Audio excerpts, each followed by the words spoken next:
हरे कृष्णा। हम लोग religions topic पे चर्चा कर रहे हैं।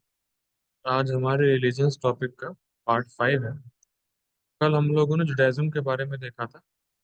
आज हम लोग जैनिज्म के बारे में देखें।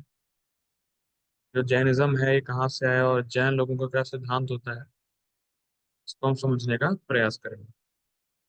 तो सबसे अच्छी बात क्या है, जो जैनिज्म है वो वैदिक ट्रेडिशन का पार्ट है। जो शास्त्रों में जैनिज्म के बारे में वर्णन है हमारे वैदिक शास्त्रों में, मैंने पहले समझा रखा है।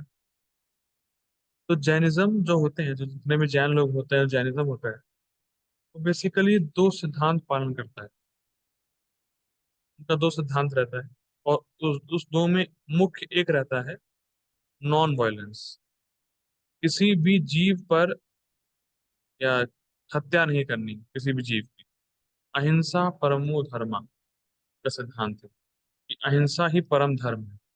और इसी सिद्धांत को, जैनिज्म सिद्धांत को, 24 प्रोपोगेटर्स का सक्सेशन है। मतलब जैसे परंपरा होती है ना, तो 24 लोगों की परंपरा है। कीजिएगा। हाँ, तो मैं कह रहा था कि 24 लोगों की।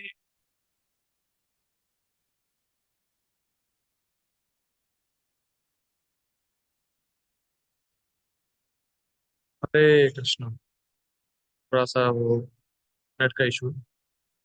हाँ, तो बात यहाँ हो रही थी कि 24 लोगों की परंपरा है। जैसे हमारी परंपरा होती है वैष्णवों की, तो वैसे ही इनकी भी परंपरा है जिसमें 24 प्रोपोगेटर्स हुए।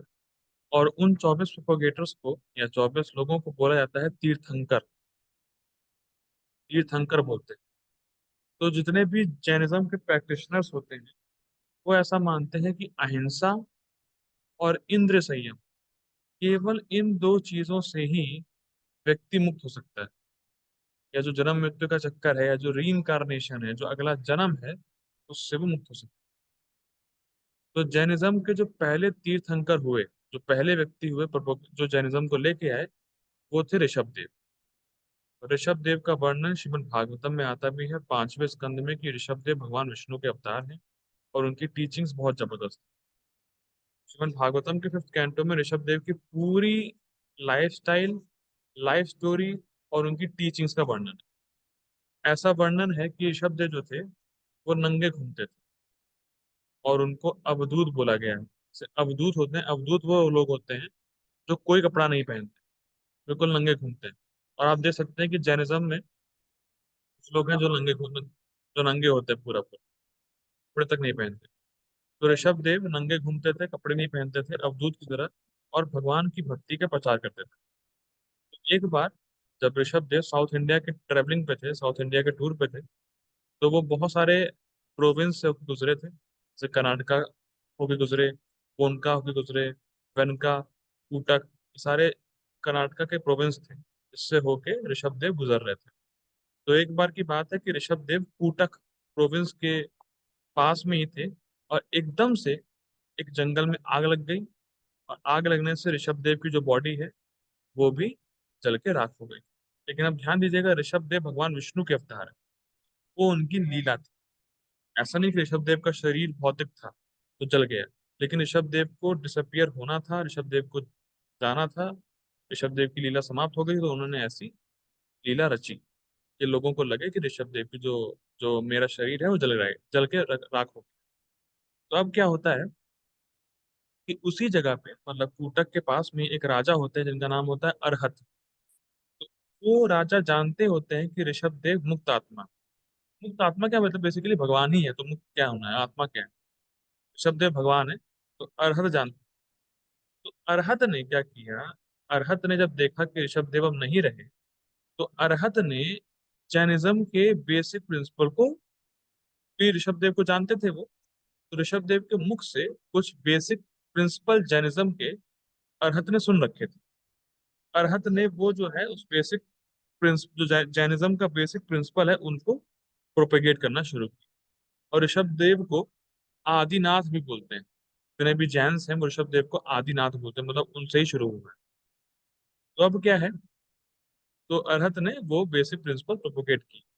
तो अब एक और व्यक्ति हुए जिनका नाम हुआ परशवा। तो परशवा जो थे वो किंग अश्वसेन राजा के पुत्र थे, और वाम उनकी माँ का नाम, जो कि बनारस की क्वीन थी। तो जो परशवा थे वो इक्ष्वाकु डायनेस्टी में थे। इक्ष्वाकु का हम लोग सुनते हैं भगवद गीता में, भगवान बोलते हैं, इमं विवस्वते योगम प्रोक्तवान अहम व्ययम इक्ष्वाकु मनवे प्राह, ऐसे बोलते हैं भगवान कि मैंने सबसे पहले ज्ञान विवस्वान को दिया। विवस्वान मनवे प्राह मनुर इक्ष्वाके अब्रवीत। तो पहले भगवान ने जो गीता का ज्ञान है वो सूर्यदेव विवस्वान को दिया, विवस्वान ने मनु को दिया, और मनु ने इक्ष्वाकु को दिया। इक्ष्वाकु की परंपरा बहुत पुरानी है। तो जो परशवा हुए, परशवा नाम के व्यक्ति हुए, तो वो इक्ष्वाकु डायनेस्टी में हुए। तो परशवा जो थे उन्होंने बहुत ही सादगी वाला जीवन जिया। उन्होंने कभी शादी नहीं करी, और 30 साल में ही परशवा ने सब कुछ त्याग दिया और एक साधु बन गए, संत बन गए। और एक हिल पे, एक पर्वत पे जाके उन्होंने, परशवा ने ध्यान किया। तो जिस पर्वत पे परशवा ने ध्यान किया, उस पर्वत को आज भी बोलते हैं परशवनाथ। अब क्या हुआ, परशवा जब साधु बन गए और जब ध्यान करते थे, तो परशवा भी जैनिज्म को प्रोपोगेट करते थे। तो महावीर के पिताजी जो थे, या महावीर के जो माता पिता थे, वो परशवा नाम के व्यक्ति के टीचिंग्स को फॉलो करते थे। अब ये महावीर कौन है, महावीर के माता पिता के बारे में मैं क्यों बोल रहा हूँ, महावीर कौन है ये? तो महावीर बहुत मेन आदमी है जैनिज्म के। तो महावीर जो है, उनका जन्म कुंड ग्राम में हुआ, और कुंड ग्राम पटना के पास। तो महावीर के पिता का नाम हुआ सिद्धार्थ, और उनकी माँ का नाम हुआ त्रिशला। तो जब महावीर 30 साल के थे, तो उन्होंने अपना सारा राज्य छोड़ दिया, पूरा घर बार छोड़ दिया, सब कुछ छोड़ दिया, और 12 साल केवल तपस्या में लग गए। और 12 साल के बाद उन्होंने प्रचार करना शुरू किया समाज में कि जो जीव आत्मा है वो नित्य ही बद्ध है। मतलब अपने ही कर्मों की वजह से, अच्छे बुरे कर्मों की वजह से वो इस जगत में फंसा हुआ है, और इस जगत में फंसा रह के वो दुख भोग रहा है। उसके अंदर 6 अनर्थ हैं: काम, क्रोध, लोभ, मोह, मद, मात्सर्य। और जब जीव आत्मा इससे शुद्ध होगा तो वो मुक्त हो सकता है। इस सारी फिलॉसफी महावीर ने लोगों को बताई। लेकिन मुक्त होने का तरीका क्या है, उसमें महावीर ने 3 चीजें बताई। आपके पास सम्यक दर्शन, एक राइट फेथ होना पड़ेगा, सम्यक ज्ञान, एक राइट नॉलेज होनी पड़ेगी, और सम्यक चरित्र, एक राइट चरित्र होना पड़ेगा। तो ये 3 चीजें महावीर ने बताई कि अगर आपको लिबरेट होना है, अगर आपको मोक्ष प्राप्त करना है, तो आपके पास 3 चीज होनी चाहिए: सही फेथ, सही ज्ञान, सही चरित्र। उन्होंने ये बताया। और फिर उन्होंने 5 चीजें और बताई जो जैनिज्म की मेन है। जो 5 बेसिक प्रिंसिपल्स है, महावीर ने वो भी बताया। पहला तो अहिंसा, जो मैंने बता ही दिया। दूसरा सत्य। तीसरा आस्तेय। आस्तेय का मतलब होता है कि किसी से कुछ भी चाहना नहीं। ब्रह्मचर्य मतलब, ब्रह्मचर्य तो हो ही गया। और अपरिग्रह, अपरिग्रह मतलब सारी चीजों से विरक्त, टोटली विरक्त। लोगों से, जगहों से, भौतिक चीजों से टोटली विरक्त, यहाँ तक कि कपड़ों से विरक्त, पूरा टोटली विरक्त हो जाना। तो ये 5 चीजें जैनिज्म में है: अहिंसा, सत्य, आस्तेय, ब्रह्मचर्य, अपरिग्रह। अब क्या हुआ, महावीर ने ऐसा प्रोपोगेट किया।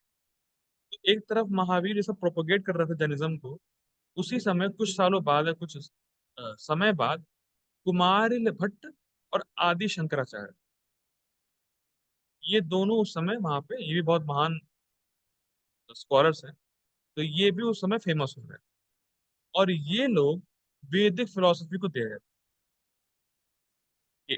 एक तरफ जैनिज्म बढ़ रहा है, और एक तरफ जो वैदिक, जो शास्त्रों की फिलोसफी, जो बेसिक फिलोसफी है, वो बढ़ रही है।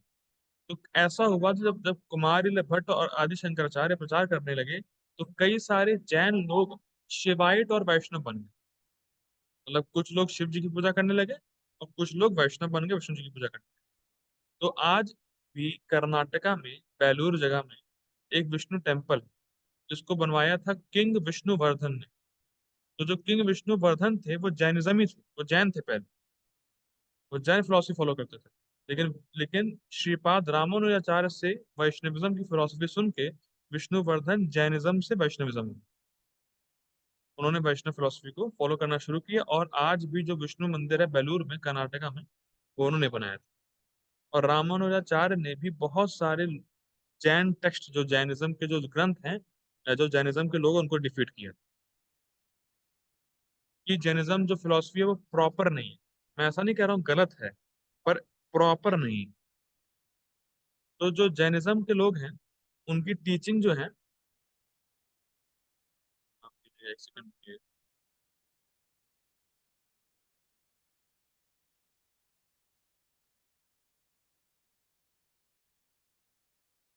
हरे कृष्ण, माफ कीजिए, थोड़ा डिस्टर्बेंस हो रहा है ज्यादा।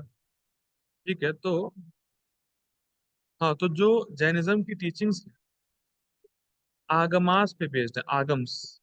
अब आगम्स क्या होता है?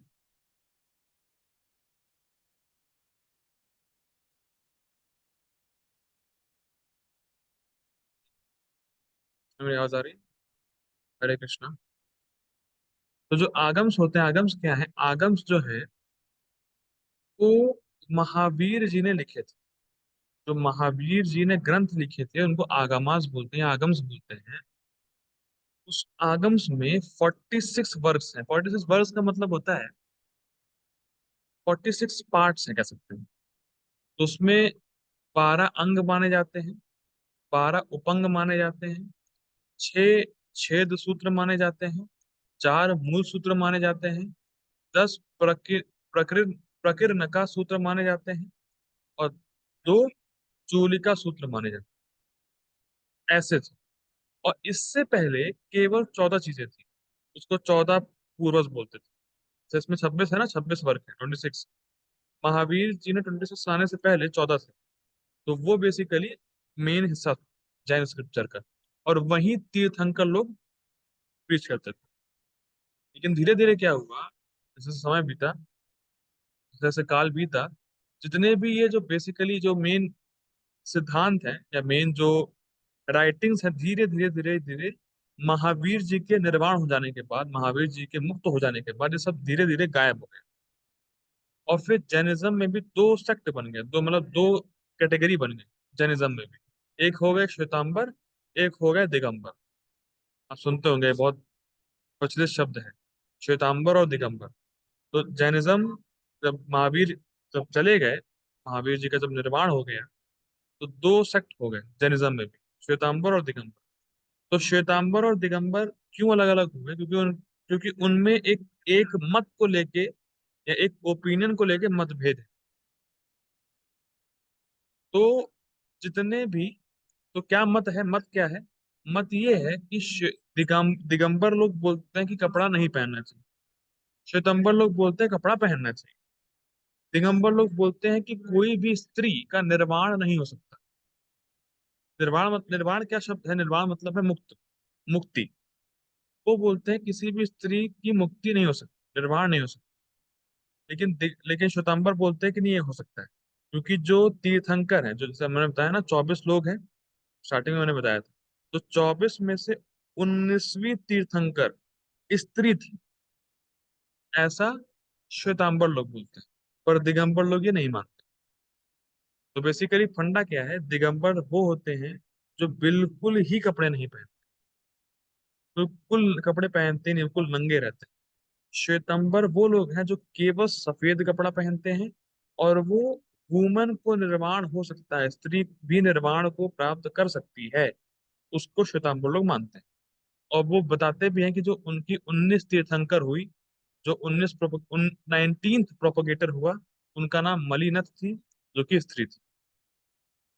लेकिन कुल मिला के जैनिज्म लोग क्या मानते हैं? कुल मिला के जैनिज्म लोग अहिंसा को मानते हैं।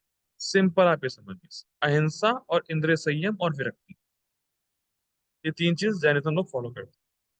अब मेरे पास एक बहुत अच्छी चीज है जो मुझे मिली थी एक मंदिर में, जो कि है जैन सिंबल। बहुत रेयर है, मैंने मैंने पहली बार ही देखा है इसको। मैं वो शेयर करना चाहता हूँ आप लोगों के साथ।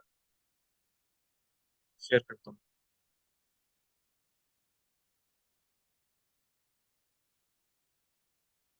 अब विजिबल होगा ये जैन सिंबल, मैं उसको बड़ा करता हूँ।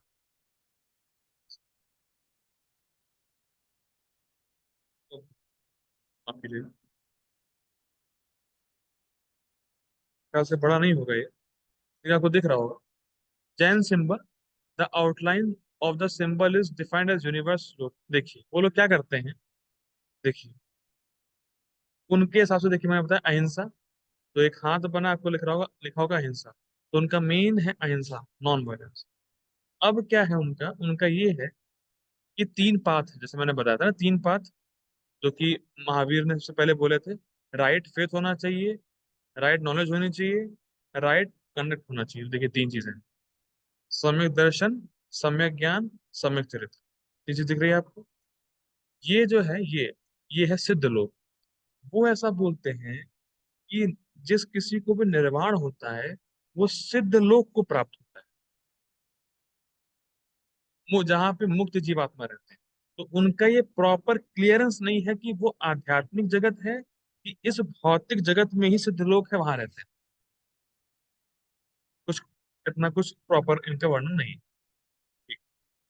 अब वो ऐसा बोलते हैं कि अगर कोई व्यक्ति कर्म बंधन में है, अगर कोई व्यक्ति मुक्त नहीं हुआ, निर्वाण को प्राप्त नहीं हुआ, तो उसकी चार ही गति, या तो वो स्वर्ग जाएगा, या तो नरक जाएगा, या तो वो इंसान बनेगा, या तो वो जानवर बनेगा। से हम लोग बोलते हैं 84 लाख योनियां, ये लोग केवल चार ही बोलते हैं। या तो मनुष्य होगा, या स्वर्ग जाएगा, या नरक जाएगा, या इंसान बनेगा, खत्म। वो केवल इतना मानते हैं। और उनके हिसाब से जो हेल है वो सात, जैनिज्म के अकॉर्डिंग सात ही नरक होते हैं। पर हम लोग भागवतम में पढ़ते हैं कि टोटल 28 नरक होते हैं। ठीक। तो अब ये आप जो देख रहे हैं, ये जो आप बॉर्डर देख रहे होंगे ऐसा, तो ये जो जो जहाँ पे ये नैरो हो गया, इसको लोग बोलते हैं ये है मध्य लोक। और नीचे वाला पार्ट हो गया अधोलोक, और ये हो गया ऊपर वाला पार्ट। ये जो जहाँ पे जो वन डॉट है वो तो निर्वाण हो गया, और ऊपर का पार्ट ये हो गया हेवनली प्लैनेट्स। तो बेसिकली उनकी फिलॉसफी क्या है, आपको निर्वाण प्राप्त करना है, निर्वाण प्राप्त करके आप सिद्ध लोक को प्राप्त होंगे। अब सिद्ध लोक उनके हिसाब से क्या है ये मुझे नहीं पता।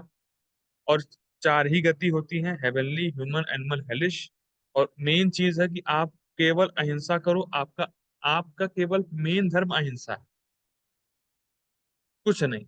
आप अहिंसा का पालन करो, किसी भी जीव को कष्ट मत दो, और आप इंद्रिय संयमित करो, बस आप निर्वाण को प्राप्त होगा, मुक्त हो जाओगे। तो बेसिकली ये मोटा मोटा जैन फिलोसफी है, जैनिज्म। और अच्छी बात क्या है कि ये लोग, ये जो जैनिज्म आया है वैदिक ट्रेडिशन से ही आया है, इसीलिए वैदिक फिलोसफी और जैनिज्म फिलोसफी कुछ कुछ मैच होती है। पर एट द एंड जैनिज्म भी इनकम्प्लीट है। मैं ये नहीं कह रहा हूँ गलत है, पर इनकम्प्लीट है थोड़ी सी। ठीक है। आज हम लोग यही रुकते हैं, जैनिज्म के बारे में चर्चा की हम लोगों ने। अब कल हम लोग बात करेंगे बुद्धिज्म के बारे में। तो के लिए शिल प्रभुपाद की जय। हरे कृष्ण।